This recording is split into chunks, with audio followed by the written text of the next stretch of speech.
রাজা আনন্দপাল যখন মণিমুক্তা ও খিরাজের লোভ দেখিয়েও ধানেশ্বর আক্রমণ থেকে সুলতান মাহমুদকে নিবৃত্ত করতে পারল না, তখন দিল্লি, আজমির, কনৌজ রাজা মহারাজাদের কাছে এই বলে দূত পাঠালো যে গজনী সুলতান বিনা উস্কানিতে ধানেশ্বর মন্দির আক্রমণের জন্য ভারতের সীমানায় প্রবেশ করেছে। ধানেশ্বরের বিষ্ণু মন্দির ধ্বংস করাই তার এবারের আক্রমণের উদ্দেশ্য। আলোর পথ অডিও বুক চ্যানেলে আপনাকে স্বাগতম। এখনই সাবস্ক্রাইব করুন এবং ইসলামের আলোতে পথ চলুন। এদিকে ধানেশ্বর সুলতান মাহমুদ গজনবীকে হত্যার সব ব্যবস্থা পাকাপুক্ত হয়ে গেছে। 1011 খ্রিস্টাব্দ মোতাবেক 806 হিজরি সন সুলতান নগরকোট থেকে গজনি ফিরে যাওয়ার এখনও বছর পূর্ণ হয়নি। এতদিনের মধ্যে তার দু কমান্ডার বুগরা খান ও আলস্তগিন রাজধানীতে ফিরে না আসায় তাদের পরিবারে সংবাদ দেওয়া হলো তাদের নিহত হওয়ার কোনো প্রমাণ সেনাবাহিনীর হাতে নেই, সম্ভবত তারা হিন্দুদের হাতে বন্দী হয়েছে। ওরা তো আসলে হিন্দুদের বন্দী ছিল না, ছিল শাহজাদা হিসেবে।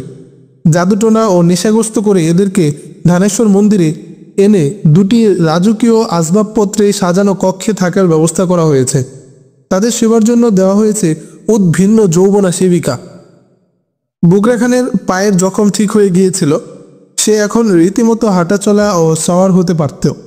বুগরা খান স্থানীয় হিন্দুদের ভাষা জানত, এজন্য সেই তাদের মেজবানের সাথে কথাবার্তা বলতো। দুই বন্ধু মিলে আড্ডা দিয়ে গল্পগুজব করে আর মদ ও নারীর মদির নেশায় সময় কাটিয়ে দিত। যে দুই তরুণী ওদের দুজনকে পথ ভুলিয়ে প্রেমের ছলনা ও নেশাদ্রব্য খাইয়ে ধানেশ্বর মন্দিরে নিয়ে আসে, ওদের ধানেশ্বর পৌঁছে দিয়ে ওই তরুণীদ্বয় ওদের থেকে বিচ্ছিন্ন হয়ে গিয়েছিল। কয়েকদিন ওদের জায়গায় নতুন তরুণীদের দেখে অবশেষে বুগরা খানকে তার বন্ধু আলস্তগিন বলল, ওদের জিজ্ঞেস করো আগের সেই তরুণীরা কোথায়। ওদের না পেলে আমি এখানে থাকবো না, আমাদের সেনাবাহিনীতে ফিরে যাব। যে জাদুকর দরবেশের বেশ ধারণ করে বুগরা খান ও আলস্তগিনকে বিভ্রান্ত করে ধানেশ্বর নিয়ে এসেছিল, একদিন বুগরা খান তাকে জিজ্ঞেস করলো, আমাদেরকে যে দুটি মেয়ে আগে সেবাযত্ন করতো তারা কোথায়? তোমরা কি দেবীদেরকে তোমাদের মনোরঞ্জনের জন্য পেতে চাও? তারা তো মানুষ ছিল না।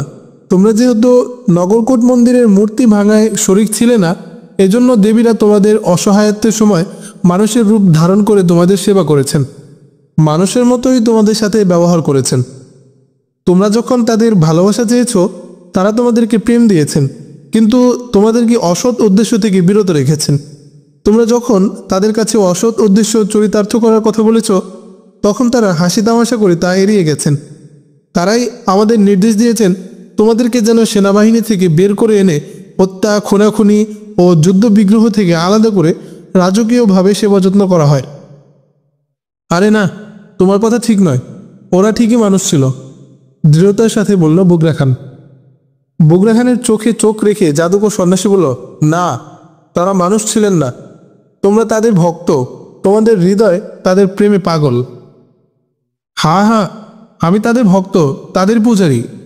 আমার হৃদয় তাদের হৃদয়ের পিঞ্জিরে আটকানো, উচ্ছ্বসিত কণ্ঠে বলতে লাগলো বুগরা খান। ততদিনে বুগরা খানের দেমাগ সন্ন্যাসী জাদুকর সম্পূর্ণই বদলে দিয়েছে। বুগরা খানের স্বাভাবিক বিবেক বোধ চাপা পড়ে গিয়েছিল। এখন জাদুকর যা বলতো এবং যা ভাবত, বুগরা খান তাই সত্য ভাবত। শুধু বুগরা খান নয়, আলস্তগিনও বুগরা খানের মতোই জাদুকরী প্রভাব ও মদের ক্রিয়ায় সম্পূর্ণ অন্য মানুষে রূপান্তরিত হয়েছিল। বুগরা খান ও আলস্তগিনকে মন্দিরে রাজার হালে প্রতিপালন করা হচ্ছিল। তারা যখন বাইরে বের হতো, তখন সাধারণ হিন্দুরা তাদের দেখে মাথা নিচু করে তাদের কুর্নিশ করত। এতে এরা নিজেদেরকে রাজা রাজা ভাবত। টানা 2-3 মাস এদের উপর চলল জাদুকর ও সন্ন্যাসীদের কারসাজি। এক পর্যায়ে যখন সন্ন্যাসীরা বুঝল যে এদের নিজস্ব বিবেকবোধ আর অবশিষ্ট নেই, নিজেদের মতো করে কোনো কিছু ভাবার মতো বুদ্ধি এদের লোপ পেয়েছে, তখন তাদেরকে একদিন বলা হলো দেবীরা তাদেরকে ডেকেছে। দেবীর ডাকে সাড়া দেওয়ার জন্য এদেরকে ধানেশ্বর মন্দির সংলগ্ন বাগানে নিয়ে গেল পুরোহিতরা। রাতের অন্ধকারে বাগানের দৃশ্য ছিল মনোরম। তাদেরকে একটি রাজকীয় মসনদে বসানো হলো। তাদের আসনের চারপাশে জ্বালানো হলো রং বেরঙের ঝাড়বাতি। তাদের বসার জায়গা থেকে 15-20 হাত দূরে দুটি কাপড়ের গালিচা বিছিয়ে দেওয়া হলো। রঙিন বাতির আলোয় গালিচাগুলো তারার মতো ঝলমল করছিল। এদিকে ধীরে ধীরে সেতারের বাজনা শুরু হলো। সেই সাথে ভেসে এলো বাঁশির সুর। বাঁশি ও সেতারের মিলিত আওয়াজে রাতের পরিবেশটা হয়ে উঠল স্বপ্নীল। স্বপ্নের সুরের মূর্ছনার মধ্যে হঠাৎ সামনে চলে এলো সেই দুই তরুণী। কেউ বলতেই পারলো না এরা কি ফুলের কাপড়ের আড়াল থেকে বের হয়েছে না ফুলের ভেতর থেকেই প্রকাশ পেয়েছে। এদের পরনে এমন পাতলা সূক্ষ্ম কাপড় যে ওদের দেহবল্লরই উত্তেজনা সৃষ্টি করছে। অঙ্গ প্রত্যঙ্গগুলো পরিষ্কার দেখা যাচ্ছিল। তাদের মাথায় কোনো ধরনের নিকাব ছিল না। তাদের রেশমি চুলগুলো আলো থালুভাবে ঘাড়ের উপর ও বুকের উপর ইতস্তত বিক্ষিপ্ত ছড়িয়েছিল। রাতের স্নিগ্ধ সমীরণে উড়ন্ত রেশমি চুলগুলো ওদের রূপ সৌন্দর্যকে আরো শতগুণে বাড়িয়ে দিয়েছিল। এরা দৃষ্টিগোচর হতেই সমবেত সকল হিন্দু দুহাত জোর করে প্রণাম করল। বুগরা খান ও আলস্তগিন হাত প্রসারিতও করেনি, প্রণামও করেনি। তারা মন্ত্রমুগ্ধের মতো ওদের দিকে তাকিয়ে আত্মহারা হয়ে গেল।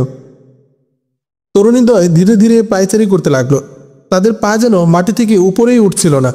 সব মানুষ ওদের প্রণাম শেষে মাথা সোজা করে ওদের দিকে হাত প্রসারিত করে করজোড়ো নিবেদন ভঙ্গিতে বসে রইল। তরুণীরা ধীরে ধীরে রঙিন কাপড়ের আসন দুটিতে বসতেই তাদের অর্ধেক কাপড়ের আড়ালে চলে গেল। দেখতে দেখতে তরুণীদ্বয় সে আসনের মধ্যেই গায়েব হয়ে গেল। মন্দিরের প্রধান পুরোহিত তাদের উদ্দেশ্যে বলল, যাও কাপড়ের আসনে তাদের দেখো।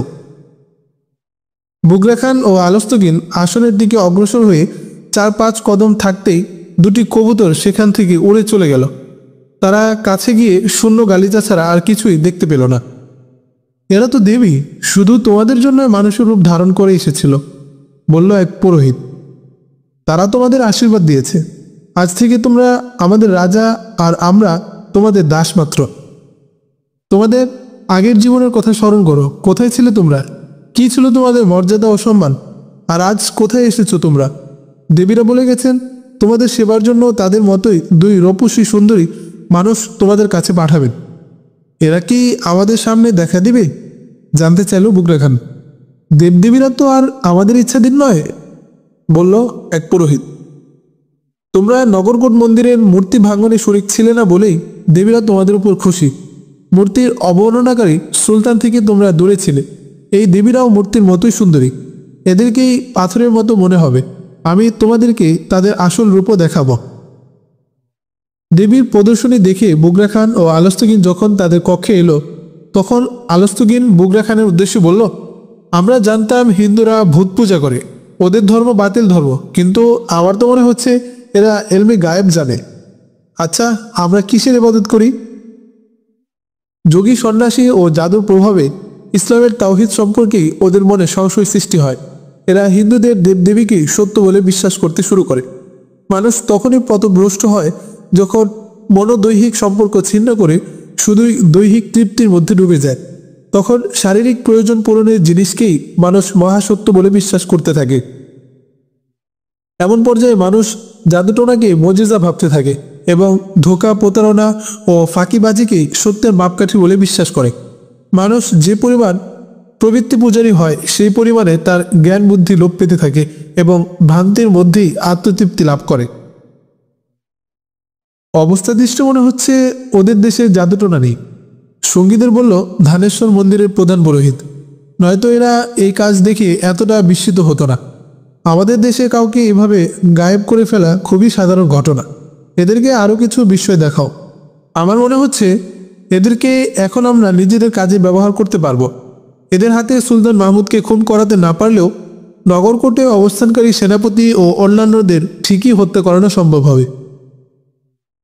জাদুর সাথে আমাদের ওষুধপত্র কার্যকর ভূমিকা রাখবে, বলল নেশাদ্রব্যের অভিজ্ঞ কবিরাজ। ওদের এখন মেয়েদেরকে প্রেতাত্মা রূপে দেখাবো। মন্দিরের বেদিতে 2টি চৌবাচ্চা ছিল। এগুলোতে ফুলের নকশা করা কাপড় বিছিয়ে দেওয়া হলো। চৌবাচ্চার পাশে লোবানের বাতি জ্বলছে। জ্বলন্ত লোবানের ধোঁয়া কুণ্ডলি পাকিয়ে একে বেঁকে অপরের দিকে উঠে যাচ্ছে আর মূর্তিগুলোকে আচ্ছন্ন করে দিচ্ছে। বাতিগুলো রাখা ছিল মূর্তির নিচে ও পেছনে, তাতে মূর্তিগুলো আরও ঝকমকে মনোহারী দেখাচ্ছিল। সেই 2 তরুণী সম্পূর্ণ উলঙ্গ অবস্থায় চৌবাচ্চার মধ্যে দাঁড়ানো ছিল। ওদের চোখ বন্ধ, কোনো নড়াচড়া নেই, ঠিক মূর্তির মতোই ঠায় স্থির হয়ে দাঁড়ানো। লোবানের ধোঁয়ায় কুণ্ডলী অপসারিত হয়ে ওদের চেহারা পরিষ্কার হয়ে উঠলে পুরোহিত সবাইকে মাথা নিচু করে মূর্তিকে সিজদা করার নির্দেশ দিল। অন্যদের সাথে বুগরা খান ও আলস্তগিনও সিজদায় লুটিয়ে পড়ল। সেই মূর্তি দর্শনের পর বুগরা খান ও আলস্তগিনের ইমানের শেষ চিহ্নটিকেও বিলীন হয়ে গেল।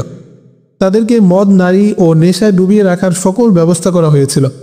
জাদুটোনা আর শারীরিক আমোদ ফুর্তির মধ্যে ওদের মাতিয়ে রাখা হলো। সন্ন্যাসী ও জাদুকররা যখন নিশ্চিত হলো হিন্দুদের এসব ছলচাতুরির রহস্য ভেদ করে ওদের পক্ষে তাওহীদের বিশ্বাসে ফিরে যাওয়ার সম্ভাবনা নেই, তখন মন্দিরের পুরোহিতরা তাদের মনে সুলতান মাহমুদ সম্পর্কে ঘৃণা ও বিদ্বেষ ছড়াতে লাগলো। সুলতান মাহমুদ একটা ডাকাত, খুনি, সন্ত্রাসী। সেই হিন্দুস্তানে সুন্দরী নারী আর ধনরত্ন লুট করতে আসে, বলতে শুরু করলো পুরোহিত। বুগরা খান ও আলস্তগিনের উদ্দেশ্যে বলল, তোমরাই বলো, যে দেবীদের তোমরা দেখেছ তোমরা কি তাদের অসম্মান করতে পারবে? যে দেবীরা তোমাদেরকে খুনাখুনি ও কঠিন জীবন থেকে উদ্ধার করে এনে এমন শাহী জীবন দান করেছে, তাদের মূর্তিকে কি তোমরা নিজ হাতে ভেঙে গুঁড়িয়ে দিতে পারবে?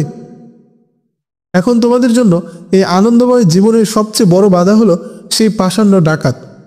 সে যদি এখানে এসে মূর্তি ভাঙতে শুরু করে তাহলে তোমাদের শরীরে আগুন ধরে যাবে। যদি দেবদেবীর একটি অঙ্গ ভেঙে যায় তাহলে তোমাদের শরীরেরও অঙ্গ ভেঙে যাবে। দেবদেবীদের কোনো মৃত্যু নেই, তাই তোমাদেরও মরণ হবে না, কিন্তু তোমরা সারা জীবনের জন্য পঙ্গু হয়ে যাবে। আর সেই দিনের মতো জঙ্গলে পড়ে পড়ে যন্ত্রণায় ধুঁকতে থাকবে, যেখান থেকে এই দেবীরা তোমাদের তুলে এনে সেবা শুশ্রূষা করে সুস্থ করে তুলেছিল। এখানেও কি সুলতান মাহমুদ আসবে? অবাক হয়ে জানতে চাইল বুগরা খান। যদি এসেই পড়ে, বলল পুরোহিত। ওকে আসতে দাও, এখানে এলে সে জীবন নিয়ে ফিরে যেতে পারবে না, বলল বুগরা খান। টানা 4-5 মাসে ওদের মধ্যে এমন পরিবর্তন ঘটল যে এরা নেশার ঘোরে কিংবা জাদুর প্রভাবে অবচেতন মনে হিন্দুদের অনুসারী হয়ে গেছে এমন ছিল না। ওরা এখন স্বাভাবিক সুস্থ মানুষের মতোই মন্দিরের বাইরেও ঘুরে বেড়াতো। তাদের মধ্যে কোনো নেশাগ্রস্তের বাতিক ছিল না। স্বাভাবিক সুস্থ মানুষের মতোই ওরা হিন্দুত্ববাদে দীক্ষিত হয়ে গেল। একদিন বিকেলবেলায় একটি বাগানে পায়চারি করছিল দুজন। এমন সময় দূর থেকে আওয়াজ ভেসে এলো, আলস্তগিন। নাম ধরে ডাক শোনার কারণে উভয়ে চারপাশ তাকিয়ে দেখল। এক সন্ন্যাসীরূপী শোককে তাদের দিকে এগিয়ে আসতে দেখল। তার কপালে সিঁদুর দিয়ে ওম লেখা। সন্ন্যাসীর মাথায় হিন্দু সন্ন্যাসীদের মতোই জটা আর সিঁদুরের আলপনা আঁকা। সন্ন্যাসী কাছে এসে বলল, আরে তোমাদের ব্যাপারে তো আমাদের কিছুই বলা হয়নি। তোমরা এখানে কখন এলে? কোথায় থাকছো? ওহ, কিছুটা বিস্ময় মাখা কণ্ঠে বলল আলস্তগিন। তুমি উবায়েদ না? একসময় উবায়েদ ও আলস্তগিন একই সেনা ইউনিটে কর্মরত ছিল। সেই সুবাদে একজন অপরজনকে চিনত। উবায়েদ ছিল অভিজ্ঞ গেরিলা যোদ্ধা, সেই সাথে খুবই মেধাবী ও দুঃসাহসী। উবায়েদ বুগরা খানকে চিনত না। আলস্তগিন বুগরা খানকে উবায়েদের সাথে পরিচয় করিয়ে দিল, কিন্তু একথা বলল না তারা এখানে কিভাবে এসেছে, কি করছে এবং কোথায় আছে। উবায়েদকে পরবর্তীতে গোয়েন্দা বিভাগে অন্তর্ভুক্ত করে নেওয়া হয়।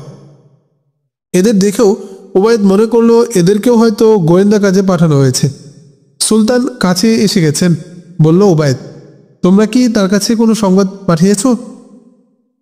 তুমি কি খবর পাঠিয়েছ? জবাব এড়িয়ে দিয়ে পাল্টা উবায়েদকে জিজ্ঞেস করলো আলস্তগিন। আমাদের জন্য সবচেয়ে বড় ঝুঁকিপূর্ণ হলো আগের মতো এই মন্দির রক্ষার জন্য হিন্দুস্তানের অন্যান্য রাজা মহারাজারা এখানে সৈন্য সমাবেশ ঘটিয়েছে, কিন্তু যতটুকু দেখতে পাচ্ছি এখনও অন্য জায়গা থেকে এখানে কোনো সৈন্য আসেনি। এখানে আগে থেকে যে সেনাবাহিনী ছিল তাই রয়েছে, বলল উবায়েদ। আলস্তগিন আর উবায়েদ গজনি স্থানীয় ভাষায় কথা বলছিল।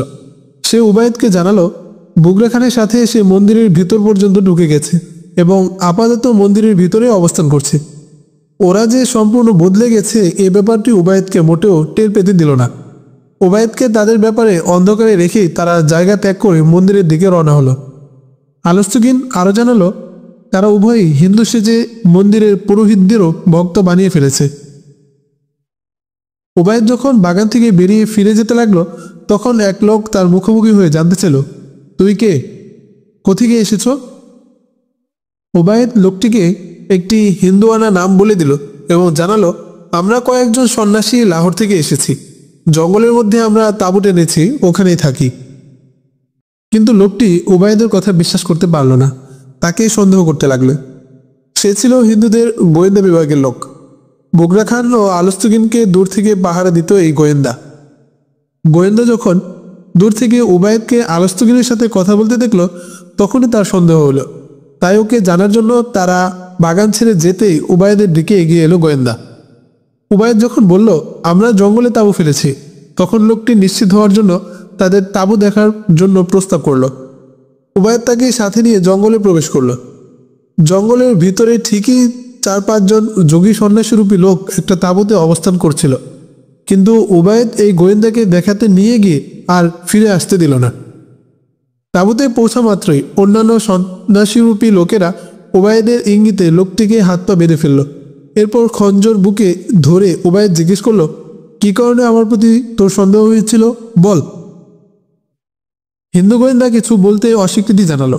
এরপর ওর পায়ে দড়ি বেঁধে একটি গাছের সাথে ঝুলিয়ে নিচে আগুন ধরিয়ে দিল। আগুনের তাপ গায়ে লাগতেই চিৎকার শুরু করলো হিন্দু গোয়েন্দা। সবকিছু বলবে বলে স্বীকার করলো। দড়ি খুলে নিচে নামালো হলো। ধীরে ধীরে ওর সন্দেহ, গোয়েন্দা বৃত্তি এবং বুগরা খান ও আলস্তগিন সম্পর্কেও সব কাহিনী বলে দিল। গোয়েন্দা আরও জানালো, যেহেতু ওরা দুজন গজনি বাহিনীর কমান্ডার, এজন্য তাদের পক্ষে সহজেই সুলতানের ধারে কাছে যাওয়া সম্ভব। তারা হঠাৎ একদিন সুলতানের কাছে গিয়ে বলবে তারা হিন্দুদের বন্দিদশা থেকে পালিয়ে এসেছে, তাই সুলতানের সাথে তাদের একান্ত জরুরি কথা আছে। এভাবে সুলতানের একান্ত সান্নিধ্যে গিয়ে তাকে হত্যা করবে। হিন্দু গোয়েন্দার কাছ থেকে গুরুত্বপূর্ণ তথ্য উদ্ধারের পর ওকে বেঁধে রাখল উবাইদের গোয়েন্দা দল। তারা জঙ্গলের আরো ভিতরের দিকে চলে গেল। এদিকে বাগানে উবাইদের সাথে কথা বলে বুগরা খান ও আলস্তগিন যখন মন্দিরে ফিরে এলো, তখন দেখতে পেল মন্দিরের লোকজন ব্যস্ত ও ভীতিকর পরিস্থিতি। জিজ্ঞেস করলে তাদের জানানো হলো, গজনির সৈন্যরা ধানেশ্বর মন্দির আক্রমণের জন্য আসছে। মন্দিরের পুরোহিত ও অন্যান্য লোকেরা মহারাজা আনন্দপাল ও অন্যান্য হিন্দু রাজাদের সেনাদলের আগমনের অপেক্ষায় প্রহর গুনছিল, কিন্তু কোনো হিন্দু রাজার সৈন্যদের এদিকে আসতে দেখা যাচ্ছে না। ধানেশ্বর মন্দিরের পুরোহিতদের জানা ছিল না যে সব রাজাদের কাছে খবর পৌঁছে গেছে সুলতান মাহমুদ ধানেশ্বর মন্দির আক্রমণের জন্য আসছে। মুসলিম বাহিনী এজন্য প্রস্তুতি নিচ্ছে, কিন্তু সুলতানের অস্বাভাবিক দ্রুত গতিতে পৌঁছে যাওয়ার কথা তারা ভাবতেই পারেনি। সুলতান ঝড়ের গতিতে সফর করছিলেন। ধানেশ্বর মন্দির সাধারণ কোনো পূজাশ্রম ছিল না, এটি বেষ্টিত ছিল বিশাল দুর্গ ও সেনা ছাউনি দ্বারা। সেনা শিবিরটিতে পরিপূর্ণ একটি সুসজ্জিত বাহিনী অবস্থান ছিল। সবকিছু নিয়ন্ত্রণ করত মন্দিরের প্রধান পুরোহিত। ধানেশ্বর মন্দিরের পৃথক গোয়েন্দা বিভাগ ছিল। গোয়েন্দারা প্রধান পুরোহিতকে খবর দিল, সুলতান মাহমুদ চলমান গতিতে অগ্রসর হলে আগামী একদিন এক রাতের মধ্যে ধানেশ্বর পৌঁছে যাবে। বুগরা খান ও আলস্তগিন মন্দিরে গিয়ে জানালো, সুলতান মাহমুদের এক গোয়েন্দার সাথে তাদের সাক্ষাৎ হয়েছে। ওর সাথে আরও কয়েকজন রয়েছে। আগামীকাল আবার এদের একজন তাদের সাথে বাগানে দেখা করতে আসবে। মন্দিরের সেনাপতি তাদেরকে বলল, তোমরা আগামীকাল সেই গোয়েন্দার সাথে দেখা করবে এবং ওদের সাথে গিয়ে ঠিকানা দেখে আসবে, যাতে ওদের ধরে শেষ করে দেওয়া যায়। বুগরা খান ও আলস্তগিনকে একথাও বলা হলো যে তোমরা গোয়েন্দাদের ঠিকানা জেনে মুসলিম বাহিনীর দিকে চলে যাবে এবং নিজেদেরকে গোয়েন্দা পরিচয় দিয়ে বলবে, আমরা হিন্দুদের কয়েদখানা থেকে পালিয়ে এসেছি, সুলতানের সাথে একান্ত সাক্ষাতে আমাদের কথা আছে। প্রায় 1 বছর সময়কালে বুগরা খান ও আলস্তগিন মুসলিম সালতানাতের সুরক্ষায় জিহাদি চেতনা লালনকারীর অবস্থান থেকে সম্পূর্ণ বিচ্যুত হয়ে গিয়েছিল। এই বিচ্যুতি ছিল হিন্দুয়ানি চেতনার উপযোগী। এরা প্রশিক্ষিত জন্তুর মতোই অনুগত হয়ে গিয়েছিল। হিন্দু পুরোহিতদের পাশবিক ভোগবাদিতা, মদ, নেশা, জাদুর প্রভাবে এরা মানবিকতার মর্যাদা থেকেও বিচ্যুত হয়েছিল। তাদেরকে সেই সুন্দরী তরুণীর মূর্তি দেখিয়ে ওদেরকে দেবীতে রূপান্তরিত করে মূর্তির পূজারীতে পরিণত করেছিল। এরা কল্পনাও করতে পারেনি যে সেই তরুণীকেই চৌবাচ্চার মধ্যে মূর্তিরূপে উপস্থাপন করা হয়েছে। চৌবাচ্চার চারপাশে ধূপ, লোবান ও আগরবাতি এমনভাবে জ্বালানো হয়েছিল যে এসবের ধোয়ার কুণ্ডলীর কারণে তারা বুঝতেই পারেনি যে এরা ধোয়ার কুণ্ডলীর মধ্যে শ্বাস প্রশ্বাস নিচ্ছে। এ পর্যায়ে তাদেরকে যখন বলা হলো সুলতান মাহমুদ ধানেশ্বর মন্দির লুট করতে ও ভাঙতে আসছে, তখন বুগরা খান ও আলস্তগিন ক্ষোভে অগ্নিরূপ ধারণ করল। এদিকে ধানেশ্বর মন্দির সংলগ্ন সেনা শিবিরে হইচই পড়ে যায়। তারা বিভিন্ন প্রতিরক্ষা মোর্চা ঠিক করতে শুরু করে। মন্দিরের ভিতরে বাইরে সেনাদের দৌড়ঝাঁপ শুরু হয়ে গেছে। শহরের মানুষের মধ্যে ভীতি আতঙ্ক ছড়িয়ে পড়ে এবং শহরের সাধারণ লোকজনও তরবারি ও বর্শা নিয়ে মন্দির রক্ষার জন্য মন্দিরের প্রধান ফটকে জমায়েত হতে থাকে। সেনাবাহিনীর লোকেরা তাদের করণীয় সম্পর্কে দিক নির্দেশনা দিচ্ছে এবং তাদেরকে বিভিন্ন দলে ভাগ করে দেয়। এই দুর্যোগ মুহূর্তেও পরদিন বুগরা খান ও আলস্তগীন ওবায়দের সাথে সাক্ষাৎ করতে বাগানে চলে গেল। তারা উভয়ে ওবায়দকে মিথ্যা কাহিনী এবং অসত্য কার্যক্রমের গল্প শোনালো এবং প্রস্তাব করলো, আমাদেরকে তোমাদের আস্থানে নিয়ে চলো। অবশ্য ওবায়দ আগেই সিদ্ধান্ত নিয়েছিল যে ওদেরকে ফুসলিয়ে হলেও আস্থানে নিয়ে আসবে, কিন্তু এখন তারা নিজেরাও ওবায়দের ইচ্ছা পূরণে আগ্রহী হয়ে উঠল। তাতে ওবায়দের লক্ষ্য অর্জন সহজ হয়ে গেল। সে তাদের নিয়ে জঙ্গলের দিকে চলে গেল। ওবায়দ আগেই সহকর্মীদের দিক নির্দেশনা দিয়ে রেখেছিল বুগরা খান ও আলস্তগীনকে এখানে নিয়ে এলে তাদের আটকে ফেলতে হবে। পূর্ব সিদ্ধান্ত মতো ওবায়দ তাদের নিয়ে আস্তানায় পৌঁছা মাত্রই কয়েকজন তাদের ঝাপটে ধরে রশি দিয়ে হাত পা বেঁধে ফেলল। ওবায়দ আশঙ্কা করছিল গতকালের মতো আজও হয়তো ওদের অনুসরণকারী থাকতে পারে, তাই দ্রুত তারা সেই আস্তানা ছেড়ে অন্যত্র চলে যাওয়াটাকেই নিরাপদ মনে করল। স্থান ছেড়ে আসার জন্য ওবায়দের দল কমান্ডার বুগরা খান ও আলস্তগীনের হাত বেঁধে পা খুলে দিল এবং উভয়কে একই রশিতে বেঁধে একজন ধরে রাখল যাতে পালাতে না পারে, আর হিন্দু গোয়েন্দাকে জঙ্গলের মধ্যে মেরে ফেলল। খুব বেশি দূরে তাদের যেতে হয়নি। কয়েক মাইল পথ অগ্রসর হলেই গজনি বাহিনীর অগ্রবর্তী দলের দেখা পেল। ওবায়দ অগ্রবর্তী দলের কমান্ডারকে তাদের অপারেশনের কথা এবং সার্বিক পরিস্থিতি সম্পর্কে অবহিত করলে কমান্ডার ওবায়দকে জানালো, তোমাদের আর অগ্রসর হওয়া দরকার নেই, সুলতান কিছুক্ষণের মধ্যেই এখানে পৌঁছে যাবেন। ওবায়দ আর অগ্রসর না হয়ে সেই স্থানে অপেক্ষা করল। সুলতান মাহমুদ তার একান্ত নিরাপত্তা রক্ষীদের নিয়ে ঝড়ের বেগে ধানেশ্বরের দিকে আসছিলেন। সুলতানের নিরাপত্তা রক্ষী দলের কমান্ডার প্রতিমধ্যে কয়েকজন সন্ন্যাসীরূপী লোককে দাঁড়ানো দেখে দ্রুত এগিয়ে গিয়ে জিজ্ঞেস করলেন, তারা কেন প্রতিমধ্যে দাঁড়িয়ে আছে? কাছে এসে কমান্ডার দেখতে পেল এই সন্ন্যাসীরা আর কেউ না, তাদেরই গোয়েন্দা কমান্ডার ওবায়দের দল। ইতিমধ্যে সুলতান সেই জায়গায় পৌঁছে গেলেন। ওবায়দ প্রথমেই সুলতানকে জানালো, ধানেশ্বরে বাইরে থেকে কোনো সেনাবাহিনী আসেনি এবং ধানেশ্বর সেনা শিবিরের সৈন্যরা ছাড়াও শহরের বাসিন্দারাও তাদের সাথে অস্ত্রশস্ত্র নিয়ে যুদ্ধের জন্য প্রস্তুত রয়েছে। সেই সাথে জানালো, আমাদের সাবেক এই দুই কমান্ডারকে সুলতানকে হত্যার জন্য প্রস্তুত করা হয়েছিল। সুলতানকে এদের আদি অন্ত পুরো কাহিনী শোনালো ওবায়দ। এদেরকে যেভাবে রেখেছ সেভাবেই রাখো, তবে কোনো অবস্থাতেই ওদের কোনো কিছু পানাহার করতে দিও না। ক্ষুধায় চেতনা হারালেও খেতে দিও না, তাহলে ওদের নেশা দূর হয়ে যাবে। তারপর ওদেরকে আমি সঠিক বাস্তবতা দেখাবো, বললেন সুলতান। সাবেক কমান্ডার দুজন চোখ বড় বড় করে হতবাক হয়ে ঠায় দাঁড়িয়ে রইল। সুলতান ওবায়দের কাছ থেকে সার্বিক পরিস্থিতির রিপোর্ট নিয়ে সৈন্যদের নিয়ে এগিয়ে চললেন। গতির প্রতিযোগিতায় সুলতান বিজয়ী হলেন। ধানেশ্বর মন্দিরের সেনা কমান্ডাররা দেখল রাজা মহারাজাদের বাহিনী পৌঁছার আগেই সুলতান তার সৈন্যদের নিয়ে ধানেশ্বর পৌঁছে গেছেন। ঐতিহাসিকগণ লিখেছেন, সুলতান মাহমুদের ক্ষিপ্র গতিময়তায় ধানেশ্বরের সকল হিন্দু বিস্ময়ে হতবাক হয়ে গেল। আসলে এই গতিময়তা ছিল সুলতান মাহমুদের একটি অনন্য বৈশিষ্ট্য। এক্ষেত্রেও তিনি হিন্দু সৈন্যদের আগে পৌঁছার সিদ্ধান্ত নিয়েছিলেন। সুলতান ধানেশ্বর পৌঁছে আগে হিন্দুদের প্রতিরোধ কৌশল পর্যবেক্ষণ করে অবরোধ না করে সরাসরি আঘাত হানার নির্দেশ দিলেন। সুলতানের নির্দেশে গজনি বাহিনীর তীরন্দাজ ইউনিট শহর প্রাচীরের উপর এমন তীব্র তীর বৃষ্টি বর্ষণ শুরু করল যে প্রতিরোধকারী সৈন্যরা আর মাথা তোলার সুযোগ পেল না। শহর প্রাচীরের প্রধান ফটক ভেঙে ফেলল গজনি বাহিনীর দুঃসাহসী বীর সৈন্যরা।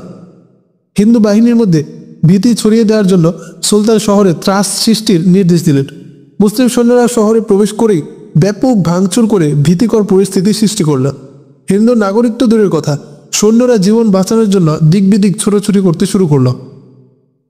সুলতান মাহমুদ মন্দিরের সকল মূর্তি বাইরে বের করে প্রকাশ্য রাস্তার উপর ভেঙে চুরমার করে ফেলার নির্দেশ দিলেন। কিন্তু ধানেশ্বর মন্দিরের সবচেয়ে বড় মূর্তি ও বিশেষ বৈশিষ্ট্যের অধিকারী বিষ্ণু মূর্তিকে না ভেঙে অক্ষত রাখার নির্দেশ দিলেন সুলতান। এই বিষ্ণু মূর্তির জন্যই সারা হিন্দুস্তানে ধানেশ্বর মন্দির বিশেষ মর্যাদায় অধিষ্ঠিত ছিল। সুলতান বিষ্ণু মূর্তিকে অক্ষত অবস্থায় গজনি নিয়ে যাওয়ার নির্দেশ দিলেন। ধানেশ্বর বিজয়ের পর গজনি ফেরার সময় বিষ্ণু মূর্তিকে গজনির সৈন্যরা বহন করে নিয়ে গেল। সমকালীন একজন ঐতিহাসিকের বর্ণনা থেকে জানা যায়, গজনির রেসকোর্স ময়দানে ধানেশ্বর মন্দিরের অহংকার বিষ্ণু মূর্তিকে ভেঙে টুকরো টুকরো করে ফেলা হয়। আর ঘোড়ার পায়ের আঘাতে আঘাতে তা গজনির ধুলোবালির সাথে মিশে যায়। ধানেশ্বর মন্দির ও শহরের নিয়ন্ত্রণ নিজের হাতে নেওয়ার পর সুলতান গোয়েন্দা কমান্ডার উবায়েদকে নির্দেশ দিলেন ধৃত বুগরা খান ও আলস্তগিনকে তার কাছে নিয়ে আসতে। বুগরা খান ও আলস্তগিন সহ সকল যুদ্ধবন্দীকে সুলতানের সামনে এনে সারিবদ্ধভাবে দাঁড় করানো হলো। বন্দীদের প্রথম সারিতে ছিল ধৃত 2 সাবেক কমান্ডার, মন্দিরের পুরোহিত দল ও সন্ন্যাসী জাদুকরদের শীর্ষ ব্যক্তিসহ সেই তরুণীদ্বয় এবং মন্দিরের নর্তকী সেবিকারা। সুলতান বন্দী বুগরা খান ও আলস্তগিনকে নির্দেশ দিলেন, তোমাদের পূজনীয় এই 2 তরুণীকে দেখো আর ওদের থেকে তোমাদের দেবীদের আলাদা করে ফেলো। উভয়ই হতবাক হয়ে গেল। তারা যে 2 তরুণীর প্রেমে পড়ে ওদেরকে স্বর্গের অপসরা ভেবে পূজা করতে শুরু করেছিল, এরা দিব্যি সশরীরে তাদের সামনে বন্দী অবস্থায় দণ্ডায়মান। সুলতান জাদুকরকে নির্দেশ দিলেন, এই তরুণীদ্বয়কে তোমার জাদু দিয়ে চৌবাচ্চার মধ্যে গায়েব করে দাও। এরপর গায়েব থেকে এদেরকে আবার বাস্তবে হাজির করো। 2টি চৌবাচ্চা নিয়ে আসা হলো। এক জাদুকর এগিয়ে এসে তরুণীদ্বয়কে ধরে এনে চৌবাচ্চার মধ্যে বসিয়ে দিল এবং একটু পর সবাই দেখল চৌবাচ্চা সম্পূর্ণ খালি, সেখানে কিছু নেই। একটু পর সেই জাদুকর খালি চৌবাচ্চা থেকে আবার তরুণীদ্বয়কে বের করে আনলো। এটা হিন্দুস্তানের হাজারো জাদুর মধ্যে খুবই সাধারণ একটা জাদু, বললেন সুলতান। হিন্দুদের ধর্ম ঠিকই আছে জাদু ও রহস্যময়তার অন্ধকারে। আসলে এই পৌত্তলিক ধর্মটার মূল জিনিসই শরীর কেন্দ্রিক, আত্মার সাথে পৌত্তলিকতার কোনো সম্পর্ক নেই। ভোগবাদিতা ও রমণ লীলা হিন্দু ধর্মের প্রধান উৎস। সন্ন্যাসী, জাদুকর ও পুরোহিতদের উদ্দেশ্যে সুলতান বললেন, আমি তোমাদের দেবদেবীদের মূর্তি ভেঙে ফেলেছি, ওদেরকে বলো না আমার উপর তাদের অভিশাপের মুসিবত চাপিয়ে দিতে। বিস্ময় ও হতবাক হয়ে বুগরা খান ও আলস্তগিন সবকিছু দেখছিল। ক্ষুধা ও তৃষ্ণায় তখন তাদের দেমাগ থেকে নেশার প্রভাব অনেকটাই বিলীন হয়ে গেছে। সুলতান আবেগময় সম্মোহনী ভাষায় বক্তৃতা করছিলেন। ঠিকই সেই সময়ে মন্দির চূড়া থেকে ভেসে এলো আজানের সুমধুর মনোমুগ্ধকর ধ্বনি, আল্লাহু আকবার, আল্লাহু আকবার। সুলতান থেমে গেলেন।